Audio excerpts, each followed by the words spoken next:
और अब यह अहम खबर देखिए, रूसी वॉरशिप मोस्कवा से जुड़ी हुई है बड़ी खबर। मोस्कवा वॉरशिप में मौजूद थी 2 न्यूक्लियर मिसाइलें। सोर्सेस ये बता रहे हैं धमाके के बाद दोनों मिसाइलों के बारे में कोई जानकारी नहीं है। यूक्रेन ने किया है ब्लैक सी में मोस्कवा को उड़ाने का दावा। मोस्कवा में 2 सरफेस टू एयर मिसाइलें जो 2 अलग तरह की रेंज की थी, एक थी शॉर्ट रेंज मिसाइल और दूसरी थी लॉन्ग रेंज मिसाइल। एक का नाम ग्रम्बल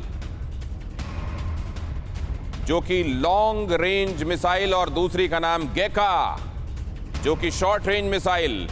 इन दोनों में ही न्यूक्लियर वॉरहेड्स थे मौजूद। SAN-6 ये था ग्रम्बल को दिया गया नाम। SA surface to air, N stands for nuclear, 6 SAN-6 मतलब क्या इसमें न्यूक्लियर वॉरहेड लेकर ये मिसाइलें जा रही थी? और क्या ये दोनों न्यूक्लियर मिसाइलें जो इस वक्त जहाज में मौजूद थी, वॉरशिप में मौजूद थी, जब इसको मिसाइल से अटैक किया गया तो क्या वो डिस्ट्रक्ट हुई या फिर वो जहाज के साथ समुद्र की तलहटी में समाती चली गई? दोनों ही सूरतों में क्या ये डेटोनेट कर गई हैं, क्या ये डिस्ट्रक्ट हो गई हैं, इस बारे में अभी कोई जानकारी नहीं है। लेकिन अगर ऐसा हो गया है तो एक तरीके से इसने न्यूक्लियर लड़ाई की शुरुआत कर दी है, क्योंकि इस वॉरशिप के समाप्त होने को थर्ड वर्ल्ड वॉर की शुरुआत रूसी मीडिया कह रहा है। क्या वो इसीलिए कह रहा है? और क्या ये न्यूक्लियर वॉर से शुरू होगी थर्ड वर्ल्ड वॉर? और क्या यहां पर रेडियो एक्टिविटी अब मेजर की जा रही है? और क्या उससे ये पता चल रहा है कि वाकई इन मिसाइलों से यहां रेडियो एक्टिविटी की शुरुआत हो गई है? क्या ये मिसाइल्स डेटोनेट कर गई हैं? SAN-6 grumble long range missile है ये, और इसके मुकाबले जो गेका मिसाइल है वो शॉर्ट रेंज मिसाइल है।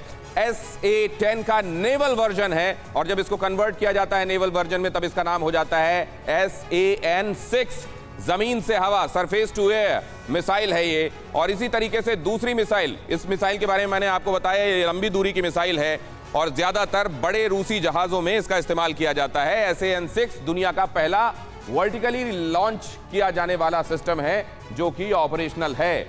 अब जरा दूसरे पर आइए। SAN-6 ग्रम्बल आपने देख लिया, अब जरा देखिए गेका के बारे में।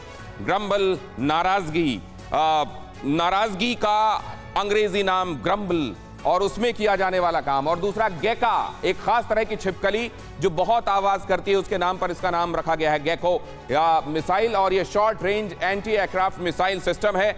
1971 में रूसी नेवल सर्विस में इसने एंट्री की थी। डिफेंस सिस्टम के तहत इसे बनाया गया था। कम दूरी के टारगेट को खत्म करने के लिए इसे बनाया गया था और 128 किलो वजन के साथ 10 किलोमीटर की इसकी रेंज है। ये शॉर्ट रेंज मिसाइल है और इससे इन दोनों मिसाइलों के उस समय वॉरशिप में मौजूद होने के साक्ष्य हैं।